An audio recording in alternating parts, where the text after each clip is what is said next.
I can share the actual the documents and print it out from the computer. Oh, okay, that would be sweet. Yeah, I don't know why or whatever.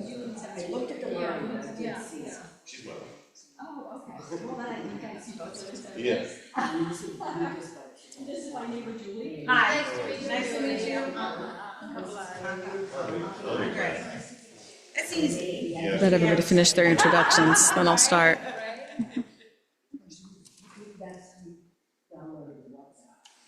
Yes.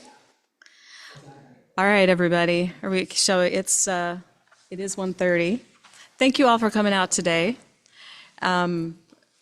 We've got just a short presentation for you today. I'm going to talk a little bit about our recent 501c3 application for towering concerns. Andre is going to talk about HB 1491. Word on the street is that your emails actually informed the Board of Supervisors about 1491, so good job.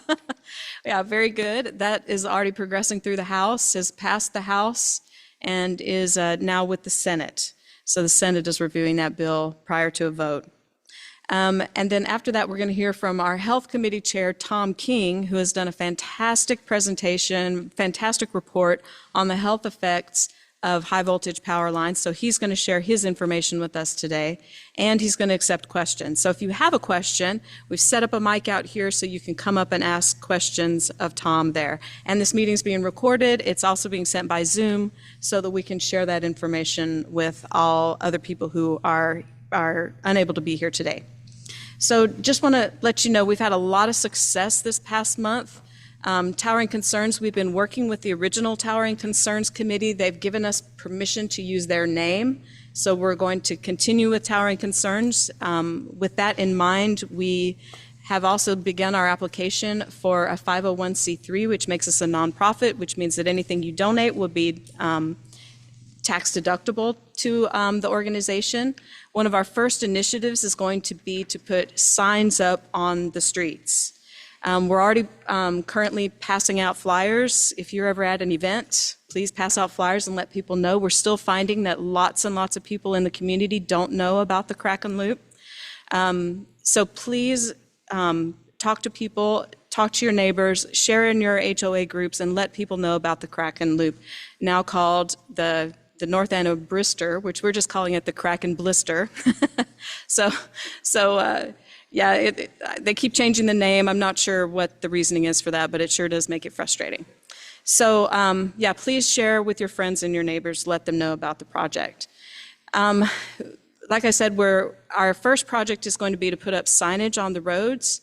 After the original Towering Concerns effort, Buddy and all the rest of the team did a survey and spoke with people who found out about their power line project, and the most effective method that they tried radio ads, they tried flyers, they sent letters to everybody on the route, but the most effective thing was road signage.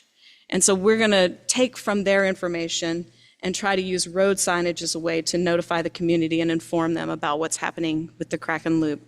So if you can make a donation, we appreciate that, and it will be tax deductible. Other great news in the county, showing that pressure works. Protect Stafford was able to get the data center application at the market at Austin Ridge completely withdrawn, all through pressure. In fact, they rolled over and just gave up even before the planning meeting, which was fantastic news. And that effort is still continuing. The developer has downgraded from M2, which is outside industrial, to M1, which is inside industrial. But it seems like the overall tone of the meeting when I watched it was that the community would prefer that they stay with B2, which is commercial, and kind of match the shopping center that's across the street, where the Publix is. So that meeting is coming up on March 25th. They're also going to be talking about the Buc-ee's then. So if you're interested in letting your voice be heard about the Buc-ee's, and you're interested in talking about that project at that intersection at 95 and Courthouse, then please go ahead and attend that meeting as well. There will not be information there on the Kraken. but it is important to the community. All right, so I think I'm going to go ahead and, oh, did I finish everything I need to do? Yes. So I'm going to go ahead and turn some time over to Andre, who's going to talk with us about Bill HB 1491.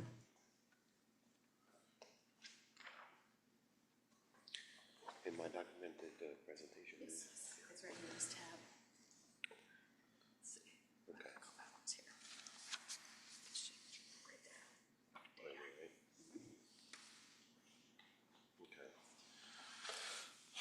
So fortunately, there is a light at the end of the tunnel because it's a blinking light, because we're thinking that this is going to be something that's going to benefit us all.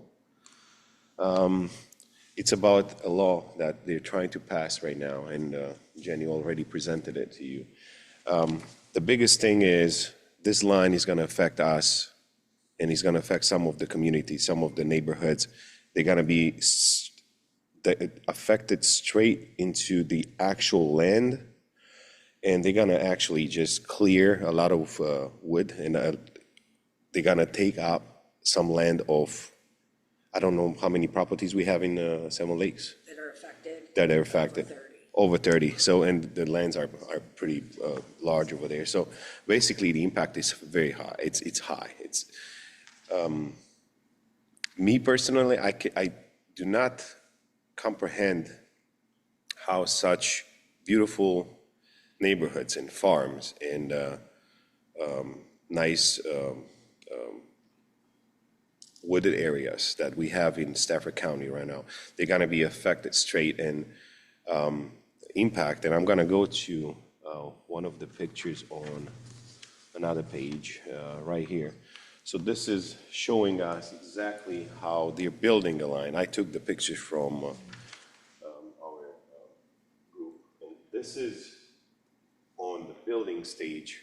And imagine this, all these poles being in the back of your house, being in your neighborhood. I think that monopole, I may be incorrect, but I think that's only 40 or 50 feet. What we're dealing with is almost 3 times. 3 times the size. So It's gonna be hovering way over those. I It's have- okay, it's a great example.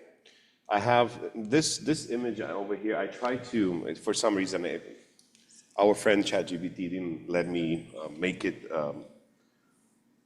real size, but this is the actual, I cannot see the, this is 160 feet right here. And we're talking about what size? I think it was 70. Yeah, about, oh, yeah. So imagine, this picture, it's a simple picture, but it can actually show you the actual impact over our neighborhoods and our lands. And honestly, I don't see how we can have this happening right in the heart of Stafford County. And I'm not opposing to the underground, which I believe it's already hard to do. But there are other areas that they're not having any schools, any neighborhoods, any nice wetlands, beautiful areas that it can be around.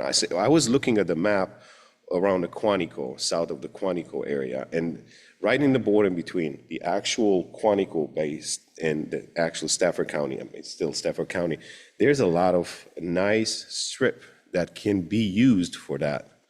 So this is one of the things that I'm really hoping to be considered, because it's, again, it's a huge impact. Now, going back to the law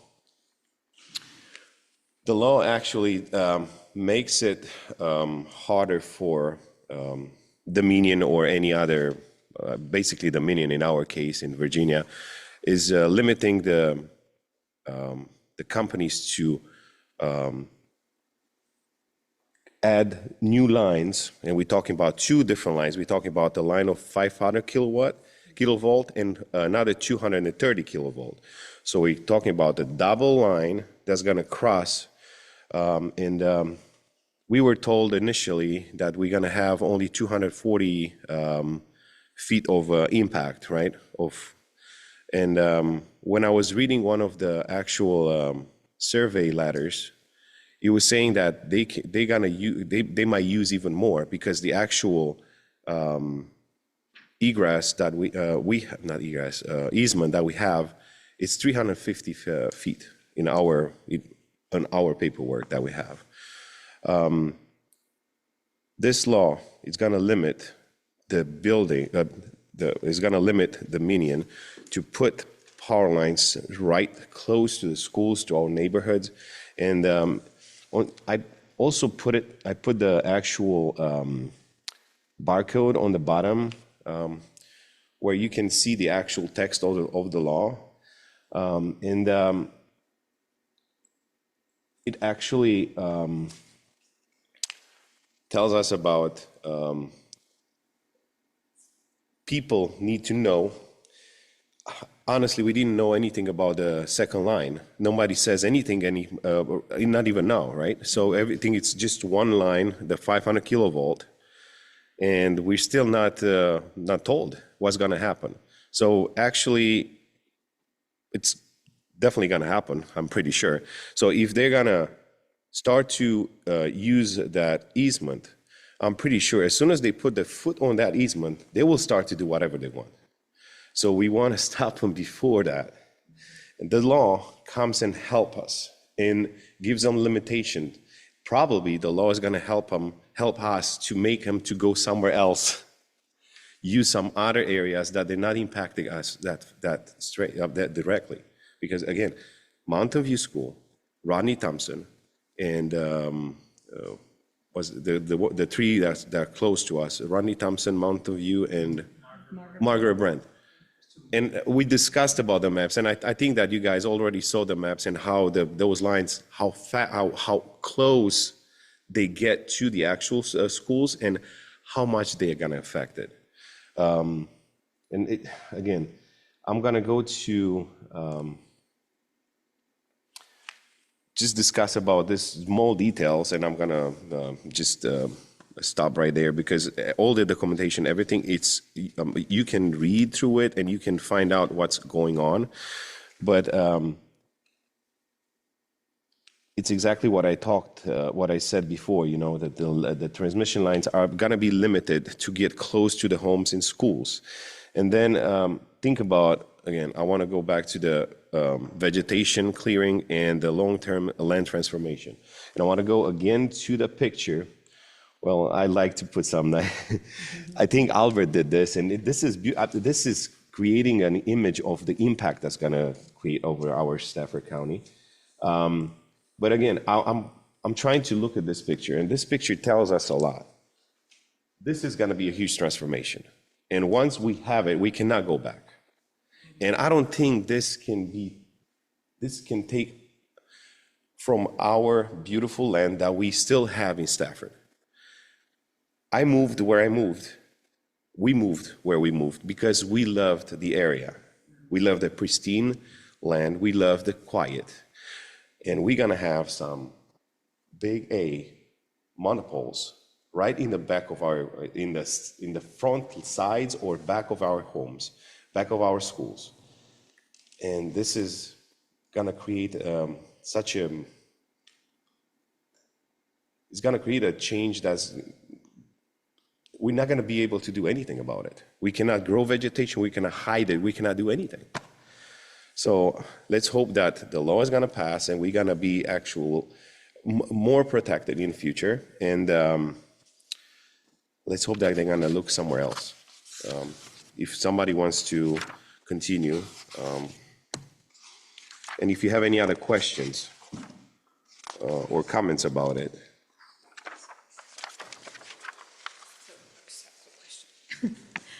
So do you have any suggestions on what we can do as citizens to help government with this bill or offer any input on HB 1491? So again, this is the message that we ended the presentation, and it really is the time to speak up. I'm happy that I have you guys here, but I will be happier to have more people in here right now. It's going to be us that are going to need to work and go the extra mile to make this thing happen. Without the public support, we're not going to be able to do anything. And towards the law, from our power, I don't think we can do too much. We can actually go and talk to our representatives. But this is the biggest message that I can tell you right now. We need to work hard. I stayed I could just stay over there at the soccer. I had a soccer championship we have a soccer championship for our son. And instead of just chit-chatting and being, just relaxed, I took the extra mile and I went and gave away about 40, 50 flyers today. We need to let people know. 80-90% of the people that we had over there, nobody knew about it. And they live in a close vicinity. It's not only about you having the power line coming in the back of your house. It's about the power line that goes throughout. It literally cuts Stafford County in half. And it creates a big impact. It's gonna look like an industrial corridor that we're not gonna be able to do anything to it. And this is the time that we need to fight. And we found out that we're gonna have a little bit more time, if I'm right. So I will not stay put or wait. I'm happy that we have more time so we can actually group better and fight against it in the future months, to be precise. So please, whatever you guys need from us, anything, we're gonna go ahead and work on it. And the tower concerns became, it's gonna be a nonprofit very soon. Jenny's waiting for the last details to happen. And we ask you for the best support, for your support, to go to that extra mile. That's the message that we have to tell you guys. Now is the time to speak up. Thank you so much. Thank you.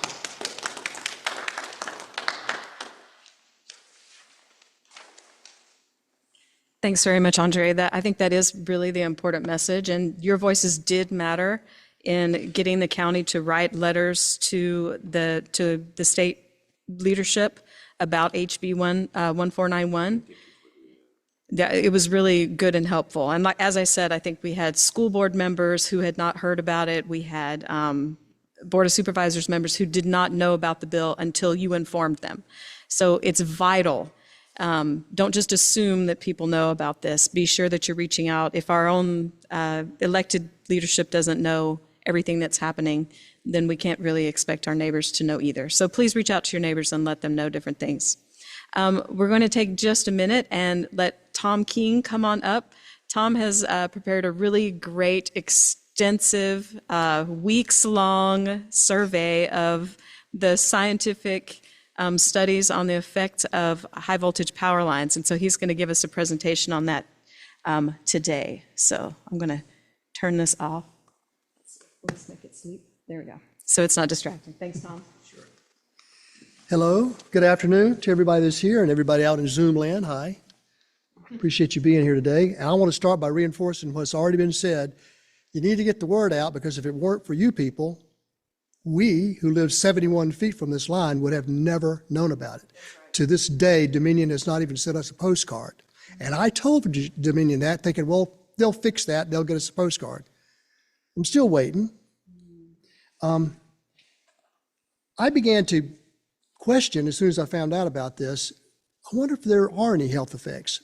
And I have to say that's an occupational hazard, because I worked at MCV for 32 years, and that's the first thing I always think about, especially with children. And when I heard that the thing was going to be close to schools, I became alarmed. So I went on what everybody does. I went on the Google machine and I found out the same thing that you guys found out. These things are perfectly safe.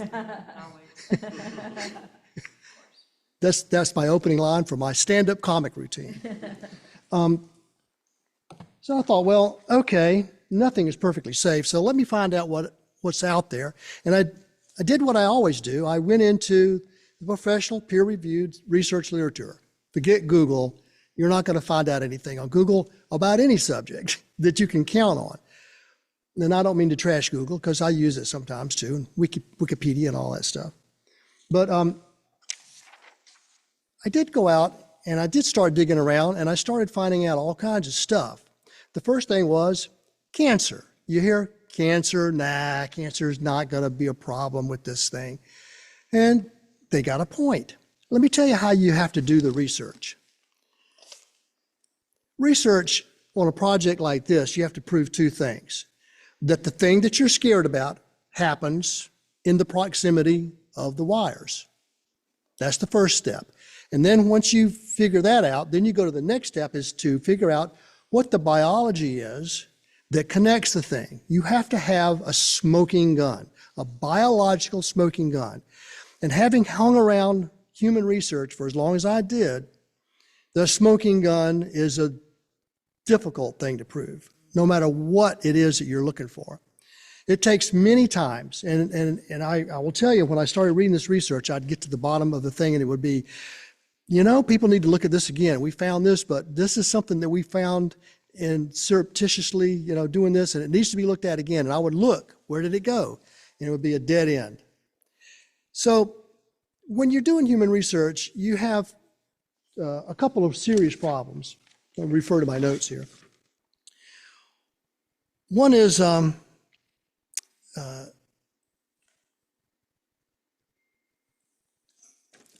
do you fund it?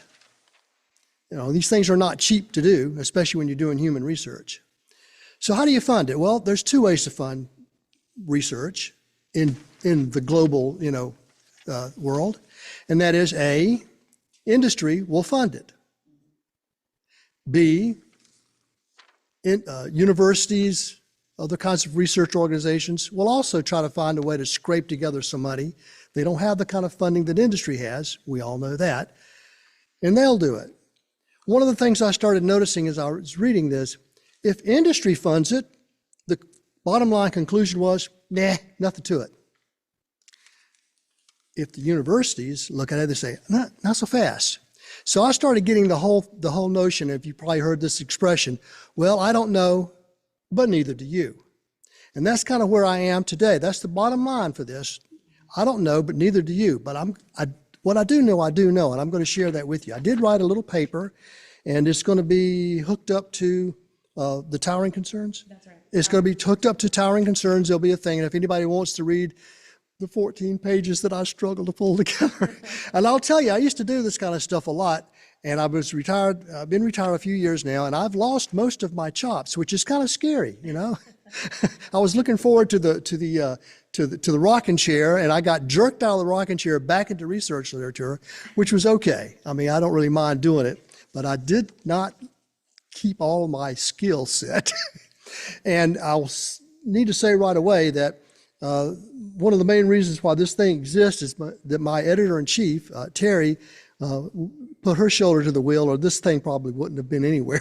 I don't know what would have happened to it. Let's see, where I left off here.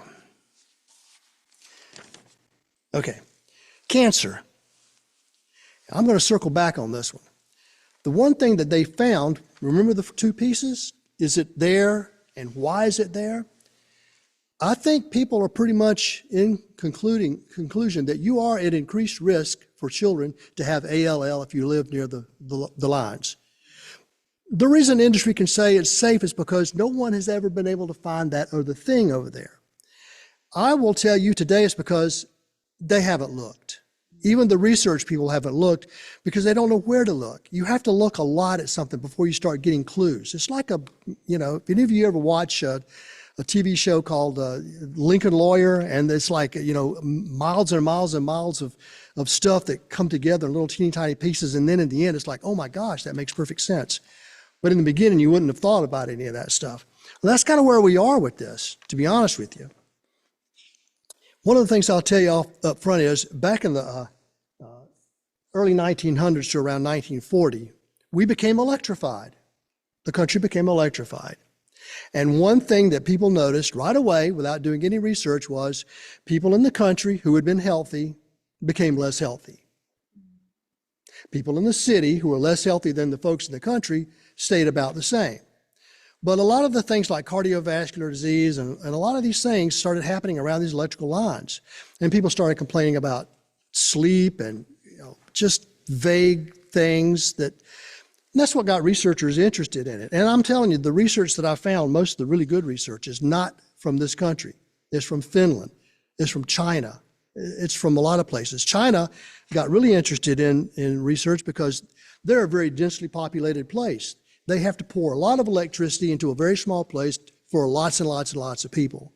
And they got very concerned about it very early, and they've done some pretty good research. I'm telling you, I don't know what you think about China, but research scientists are research scientists. I mean, in peer review, if you don't know anything about peer-reviewed literature, I'll tell you, there are people that make a living trying to punch holes in the research literature. That's what they do, and they're proud of it. And if somebody puts out a published thing and you can knock a hole in it, that's a star in your crown, and that's a promotion for you wherever you work. So people really try hard to do this. The other thing I want to say, this is an aside. People laugh about monkey research and mice research and why do we care what the tsetse fly does and all this kind of stuff. And let me tell you, when you're doing research with head trauma, and I was around a lot of that, you can't take 25 volunteers into a room and bang them in the head to give them a head injury to study them. That's just not the way it works. So you have to study animals, to study the biology, because we all have the same kind of chemicals. I don't care if you're a rhesus monkey or if you're sitting in this auditorium. There's a lot of the same biochemistry taking place. It's identical. Not that much difference between us and a lot of the other animals out there when it comes to genetic material and so forth. And we all know that. So I'm going to talk about a little bit of animal research as we go. The other thing, just because of my head injury, and that was a little crass, I apologize for that, but the head injury research, it's the same thing with these electrical lines. How do you study the effects of people around electrical lines? Well, you have to go find people that live around electrical lines. Just let that gel for a second. Who volunteers to live around electrical lines? Who are you studying? Do they smoke more? Do they have good nutrition? There's a lot of things that you have to ask. There's a lot of confounding factors. The two ways that you do away with that is animal research, and the second thing that they thought of was, let's study people who are in industry that get exposed to these magnetic waves. They're in a factory. They're in some kind of profession where they're bombarded with these things. And when you read the paper, you're going to find out it's pretty alarming. These people aren't very healthy because they live around. They don't have a choice. They go to work there. So cancer, ALL, yes, no smoking gun.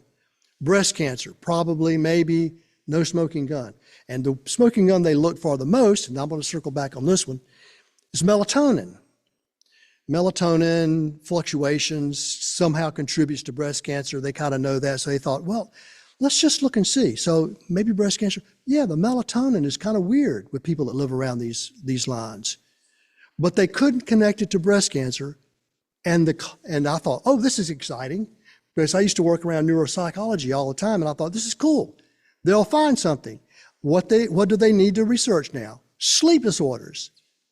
Nothing. And that's the part that's so frustrating to me about this. They found that melatonin is not okay when you live around the thing, but they never looked to see, does it do anything else? Does it affect depression? Does it affect sleep? Remember, back in the 40s, people were saying, I don't sleep very well since they put those things in here. Did they look at it? No. Did they know to? No. Do we know to now? Yes. Are we doing it? Not yet. Not that I can find. I'm still looking. I haven't given up yet. I'll continue to look. That brings me to my pet thing, and that's psychology and neuropsychology. And I would have never thought that there was anything to do with psychology and neuropsychology with living around electrical lines. It just never occurred to me. Boy, is the literature sparkling with that stuff. All kinds of stuff. Visual motor integration, visual motor speed, concentration, on and on and on. And these things are positive over and over again. In those few times that I was able to see it, it's like, well, holy cow, there's stuff going on there. Putting this stuff near a school will be a very bad idea, because I used to test kids who were having problems in school. And the main number one problem that they were having was visual motor speed. That's and it gets called all kinds of things, but that's the main number one problem, followed by a whole ton of other things. And these wires are not really good for that. Can they make the biological connection? Is the thing there? Yes. Is there a biological connection? Not yet. Have they looked for it? Kind of, but not really. They don't know they don't know exactly where to look. So let's see. Here are the things. They had positive findings on short-term visual retention. You don't have good short-term visual attention, you are not going to do well in school, especially grades 1 through 3. Just ain't gonna happen. I'm sorry, that's just the way it is. You have to have a lot of intervention from a lot of highly trained teachers to make that be okay. The other one that they found was visual processing speed. I can just hear it now. Teachers are saying, these kids just don't finish their work on time, and they have to take their classwork home, and then they got their homework on top of that, and it's a nightmare. That's a never-ending cycle of nonsense, and the visual processing speed may be because of this thing hanging over their head. I mean, there are kids that are going to have that problem anyway, but we don't need to add to it. This is my theory. Another one that I ran into that I thought, wow, who would have known? Infertility, lower birth weight. Yes. Can they find the thing that's making it happen? No. They've done animal research, and they've got a lot of hints as to how that's going on. And if you take a look at the paper, you'll see that. Sound. Everybody talks about the sound. Well, there's a lot of research on being exposed to sound, tons. And it's all, living next to a factory or living, traffic noise, that kind of stuff. Has anybody ever actually looked at this, whatever it is, 80 cycle hum or whatever it is that comes from these things? Not really, except in industry, because the people that work in these areas are also exposed to the sound.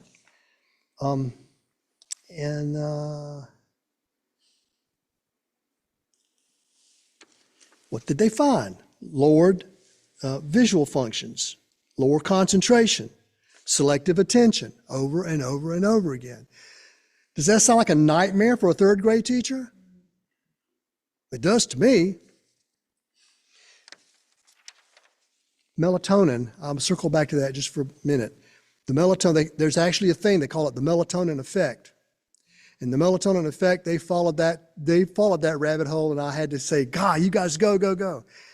They followed that melatonin down the rabbit hole as far as they could, and they could never connect the A to the B. And then they stopped looking, and there's one research article that I got that's a relatively new one that said, I wonder what about sleep? And I'm following that lady because I'm thinking she might go somewhere. I don't know. We'll see. And in conclusion, you don't know what you don't know, and we really don't know much of anything after doing the stuff I've done. And let me tell you, 3 months ago, I didn't know anything about this at all. It wasn't on my radar. Are you kidding me? Who knew or cared that any of this was going on? But here's the last one that I'll leave you with.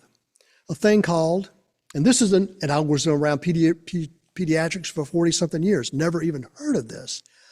Thunderstorm asthma. Has anybody ever heard of thunderstorm asthma? We all know what asthma is. Thunderstorm asthma is a relatively recent phenomenon, and researchers say, I don't know what your politics is on all this, but they're saying maybe it has something to do with climate change because the thunderstorms are becoming a little more intense, and there's more energy, involved with them for whatever reason. And along about 2018, the emergency room started to notice, wow, we had like 50 people come in with asthma attacks all at once. What is going on? And there were thunderstorms. And the first really bad outbreak was in Melbourne, Australia. And they started connecting the dots with people all over the world. They go, well, we're seeing it too. We have this over here. People started looking at it. And what did they find out? They found out that these intense thunderstorms have ionization process. And the ionization process in the presence of pollen and in high moisture, do we ever get that here? high moisture with a lot of pollen in the air. Those things, with the ionization process, go straight into your lungs. And if you've got asthma, you're in trouble. And you're in the emergency room in a very short order. Well, I started reading that and I thought, gee, don't these lines, isn't that what we're experiencing, is the ionization from the, so lo and behold, there are researchers that are saying, hey, yeah, these things probably do cause a form of thunderstorm asthma. Do we know the answer? No, because we've only learned about this in the last couple of years. So we haven't had time to study it, or the money, or inclination, or whatever else you want to get put on the table. So I just think we don't know what we don't know, and to have somebody say, excuse me, say these things are perfectly safe is kind of an insult, because they don't know. They know they need to say that, and I don't blame them for saying it, I guess, but they don't have the proof to say that it's safe any more than I have the proof to say that it's not safe. Although I do have, maybe not a smoking gun, but there's an awful lot of ammunition laying around on the ground. We just need to figure out how to put it together. Does anybody have any specific questions? I've had people write to me and say, what about so-and-so? And I've looked. I think I had a question about somebody, well, does this stuff affect autistic people? Can't find anything specifically, but if you've got a lot of neuropsychology going on with somebody who's baseline because they're on the spectrum, it's maybe not what it would be for the average person. Yeah, that's not going to be a really good thing for them. It's unfortunate because they don't need that. But if anybody has any other things yeah. They brought up last time we were here that, Get to the microphone. I was going to say, they brought up last time we were here that if you have a cochlear implant, it sets it off. Oh, yeah. Or they quit working. Yeah, And that makes sense. yeah. I looked at, because I have cardiac problems myself, I thought, what about pacemakers? And they can't really find anything, but that doesn't make sense. I don't understand how they're not affected, but so far it's not been anything found. But yeah, Yeah. so yeah, I'll look at that one, see if there's any cochlear implants. So I'll just let you know, I also saw the pacemaker thing, and originally pacemakers were affected by these power lines, and they've been changing the design Yeah. so that they're less affected, right? But, you know, if you have one of the older pacemakers, Yeah. it could be affected by these power lines. So yeah, Yeah. it's dangerous, Yeah, right? it doesn't make sense that it wouldn't be affected. I'm glad they changed the design, though. They shouldn't have had to do that. That's right. That's right. It shouldn't be close I enough mean, to you it know, to matter. could spend their time and money doing something different. Yes. Hi. I have a question for you. Yeah. So I used to work on the clinical side. Yeah. So you had so many patients, sometimes double blind, the whole the whole 9 yards. Sure.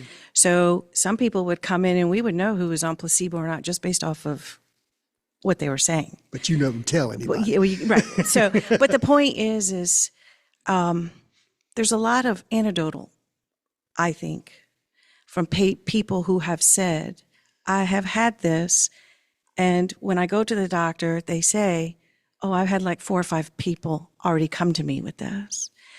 Have you ever seen that in your research? And also the other question I have is accepted risk, It's what? acceptable risk. Oh, yeah. Yeah. No. Could you speak on that? What does that mean? Right. Could you just speak on that to people? Because I think that's important. And when, yeah. I mean, acceptable risk, it depends on where you live. Well, It might be acceptable to somebody that's in an office 30 miles away, but right. I'm not sure exactly what Oh, you mean. well, as part of his research when they report whether or not something, is safe or not, Yeah. is acceptable risk part of the equation Yeah. in the research And findings? some of them it Yeah. was, some of it, I'll have to go back and look at that specifically. But yeah, some of them probably did go down that road. But I went straight to the bottom line as much as I could. But yeah. In your opinion, I guess what's causing the biological response? Is it the constant magnetic field, or There's what? well, I mean, the pituitary gland is affected. There's a lot of things that are affected just by being around it, but they don't know. I mean, I don't really have an opinion, but I can't imagine that there wouldn't be some effect. I can't imagine. from the little research I've done, my mother's house, it's going to be about 300 feet from Right. the power lines if they put them up. The only change I saw was in the magnetic field. I guess the levels went up to, I don't know all the signs, but to 2.0 rather than The further you baseline. get away, the better it is. But I have one research article that I quote in here that 1,000 meters was where you were safe. Up to 1,000 meters. Yeah. Yeah. So that's, you're that far away, then you maybe could breathe a sigh of relief. I don't know.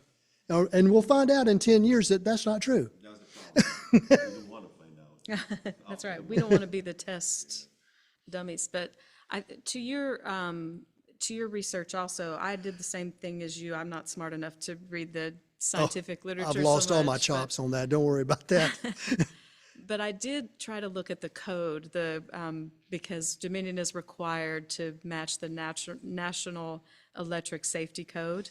And the National Electric Safety Code, while not explicitly stating that there's a danger from the magnetic fields, it does require that homes and structures only receive a certain amount of that radiation.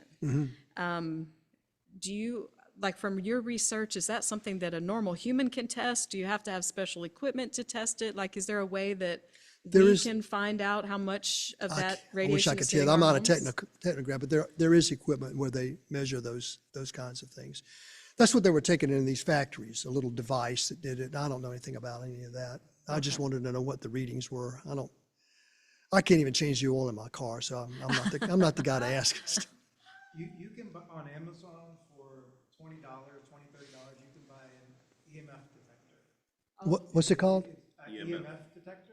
EMF detector, okay. You press a button, it'll show you, I don't know all the different kinds, but it'll show you all the different levels on each one. Well, that's what I was reading, when I did come across those things, that's what they were doing, was measuring those. And I guess it was something like that. I don't know. Will you come Thank- back and talk to us again? Thank you. I will continue to look, and if anybody pops me and I brought a pad, if you want to leave me your, if you're interested and you leave me your email and have a specific question, I'll take that question and we'll go see what Mr. Journal article says about it. I don't know. I'll look. Are you going online to the Facebook page that we have, the towering concerns? Because we can probably just discuss, Yeah, open we could, discuss. yeah, Create sure, an open we could do that. discussion about I'll go wherever you guys suggest. I'm Because you I'm were- retired. I do want to add something.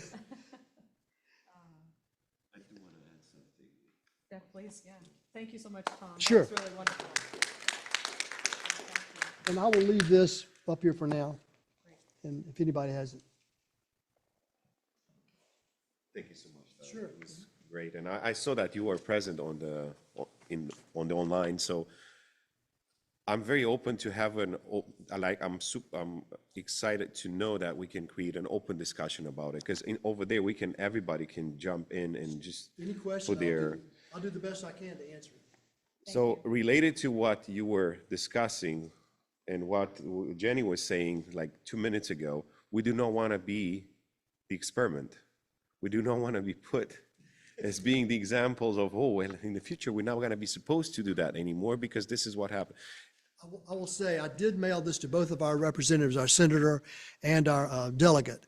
And I got very nice form emails back from them acknowledging that they got it and they promised to look at it.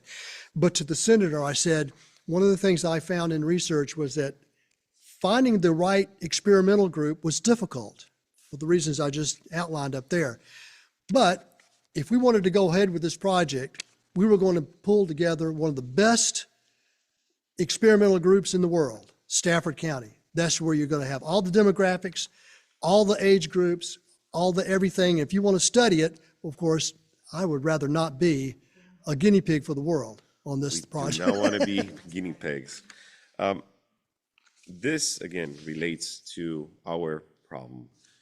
We do want to have the chance to defend ourselves first, and we do want to have research to make it as a proof that, hey, this is gonna go, this is gonna happen, and we do not wanna be your guinea pigs. And I'm going back to the law. So if the law is gonna pass, we're gonna have some more rights, so some more advantages in the future. So after the law passes, we gotta make sure, again, we need to speak up and we need to be together and fight against it, because if we have 20 more residents that require a public hearing by law, it needs to happen. So we need to be prepared to do this in the future, be ready to fight on all the actual channels and go and talk to SEC and go to talk to our state department, state government, and even federal government. What we can take, we need to take any steps possible to fight against it. It's our chance, and we do have a little bit more time, and I'm happy to about that. And again, once they put their foot over that easement, we're gonna be out. There is no way possible in the earth to do anything. And I'm pretty sure, as they started with the line of just one line of 500 kilovolt, and nobody, I started to, and I was reading about it right now. I wanted to see, is there any update? Is there any, nobody says anything. They just changed the name from the Kraken, which is a negative, having a negative impact over a name, right, over their line. They changed it to something much nicer, something that doesn't get an impact. But we are gonna keep the name of Kraken Loop because it just, you know, creates a better impact for people, and they're like, their interest gets drawn very easy. I'm concerned about the actual, this is gonna, with this I'm gonna end up my discussion. We do have the meeting at, well, the public listening, right? I wanna use the proper words. At Stafford, with Stafford County at 6:30 p.m. and again at 8 p.m. on March 5th, Thursday. It's this coming Thursday. I need, and I will repeat myself 1,000 times if possible. We need to, the people that are here right now, we're the only ones that, and the people online, because I see that we have some people online. Thank you so much for doing that. We need to create that impact. If we're not gonna be there, we're not gonna be showing that we care, nobody's gonna look at us. I think it's the most important thing that we can do, just to be present on all the channels possible. Physically, to be there, it's also an important thing. And I discussed with Tammy before. And Tammy, you were telling me at one point that there was a line around the building when you were fighting against the first stage where they, yes. We need to make that impact. And I would really appreciate everybody's presence tenfold. So let us be the messengers, and let us just go home now and just say, hey, let's make a plan. Everybody needs to bring 5 more people. Let's start small, 5 more people. And exponentially it's gonna go higher in numbers. First, when I came here, it was 130. I was concerned. It was only like 5 people. So I was like, am I gonna be able to even relay the message to somebody? So we need to make sure that we are gonna be there. No matter what I'm gonna have on that Thursday, I will make sure I'll be there. So let's work on sending that message, because we are a strong community and we wanna fight against big changes that are gonna impact everything. Thank you so much, guys.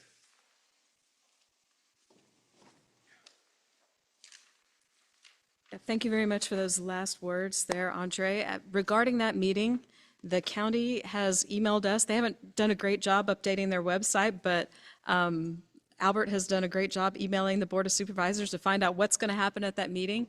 They are planning to have a legal presentation. I don't know what that means specifically, but I hope that it means that the county attorney is going to come and talk about the easement issues and what that means for you as citizens. You know, what kind of legal recourse do you have if the Kraken passes through your property?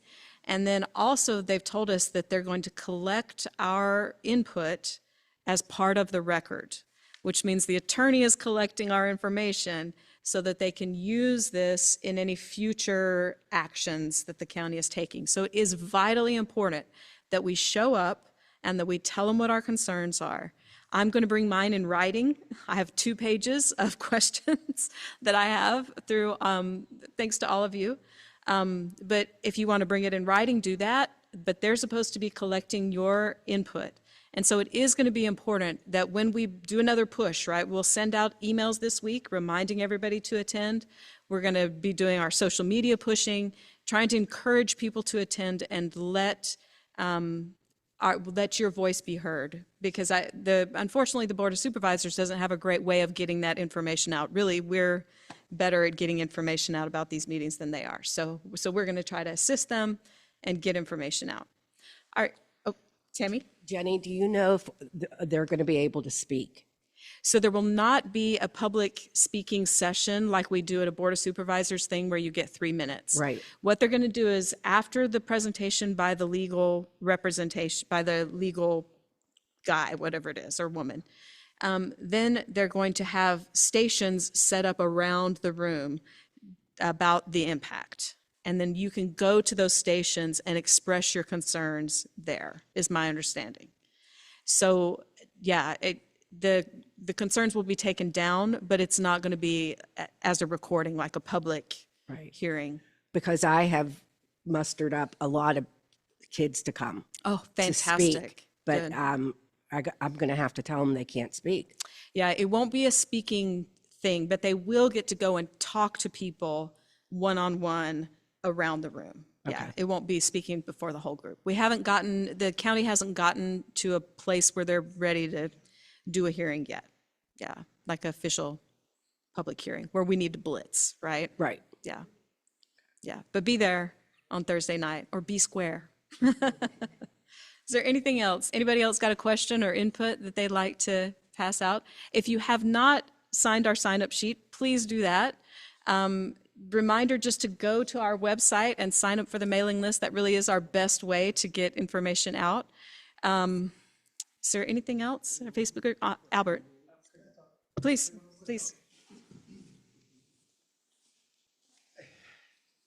Hi, my name is Albert. Thank you all for taking the time to come out here on your Saturday. Right now is the time. It's do or die right now. If you aren't already part of a committee, please come sign up, join a committee. We need everyone's full participation now. We're 99.99%. We're very close to being a 100% official nonprofit organization. It's a matter of within this week, we have everything set up for success for us. But yeah, we need full participation, and we need your help. Thank you. Yes, thank you very much. All right, any more questions? So we had some latecomers. If you've got, if you came in late and got some questions for us, or we can introduce ourselves and let you know who we are, we'll be happy to do that. All right, thank you very much, everybody. Jared's going to cut the video. I'm just checking to see if anybody on Zoom has questions. Oh, yes, Zoom people, any questions? Sorry.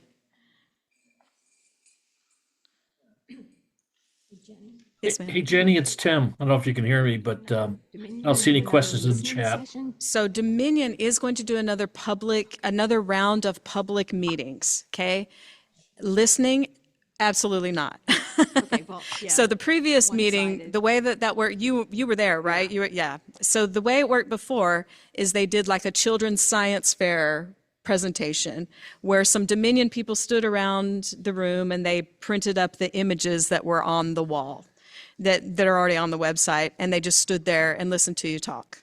And that was it. They didn't record anything you said. There was nothing like that. But the plan is that they're going to do another round of public meetings next quarter. And I think, frankly, that's part of our initial effort when we were complaining that Dominion was not communicating with us accurately. I think the SEC came back to them and was like, you're doing a terrible job in Stafford County, you've got to do more. And so they're doing this second round of hearings, which has pushed back the submission to the SEC another 3 months, which is great for us because that is allowing this HB 1491 Yeah, come on. go through Congress. We're just about done here. Go through the state legislature. So you're going to see us pushing on a couple of different areas, right? Showing up to Board of Supervisors meetings, pressing Dominion, and then also this HB 1491. We're going to try to keep you informed on that and help you contact legislators about that effort. We do have people that are implicated in the school, but not officially. Yes. So I have people now in here that are working in the school, but not officially can talk and do anything. But Yes. the ears are Yes. open. Yes. School is helping us. Yes. I have to say, all of our local legislatures, all of our local leadership, school board, everybody has been very, very helpful. And so, yes, we are looking to get into the schools also. If you have access to get into the schools, I would love to have Tom go talk to every PTA or PTSO about what's the potential harm of these in our schools, because we're talking about 5 schools affected by the Kraken. So yes, if you have those kind of contacts, please let us know, right? We will help you. We will do everything we can to support you. Tell a friend. That is our message today. Tell a friend. How do we make a donation? You mentioned about making donations. Yes. Can we do that? So that's going to be on the website. Okay. We'll send a link around. Okay. Yes, we're going to do that. We're just waiting to connect the bank account. We have the bank account open, just got to connect it. Yeah, we're very close. Thank you, Pam. Great. Anything else? Can we start? I do have a question. I do have a question. Do you think, like, just to do like using some tools for the final steps, do you think we can start an RSVP list right now for Sure. the staffer meeting? Yeah, on let's do Thursday? that. Anybody, I mean, we could ask for a raise of hands. Is anybody in here attending? I mean, I'll be there for sure. Good. And maybe I mean, we this is can- fantastic. Great. Maybe we can create something online and we can actually share it to people and ask, hey, can you please make it like have the people to be implicated and they know, oh, I already RSVP, so I do need to go, because some of them, it's in the middle of the week. Some of them, I might. Right. It is awkward time. Yes. Right? So maybe if we just do a little And bit that's of the thing. extra. Well, yeah, and that's the thing we need to point out too. For this meeting, I do appreciate that the Board of Supervisors is doing it twice. There'll be the same presentation at 6:30 and 8 o'clock. So if you're a commuter, right, come in at the 8 o'clock session, right? If you're available earlier, come in at the 6:30. I'm planning to just camp out and stay the whole night, so that I can see, if anything happens differently at either one. But yeah, if you can make either one, please do that. Bring a friend, right? Bring your neighbors, bring the kids. You know what I mean? More people is better. Bring 5 people. Bring 5 people, 5 people. or Andre will fight you. That's right. yeah. He's going to count it Who did you out. bring? Go back and come back. That's right. Go back. All right. Great. Thank you, everybody, for coming out. Great turnout today. And then several other people online, too, so appreciate it. We'll record this. We'll set the recording up online somewhere so other people can view it as well. All right. Thanks, everybody. Thank you. Good afternoon. Thank you, Jessica.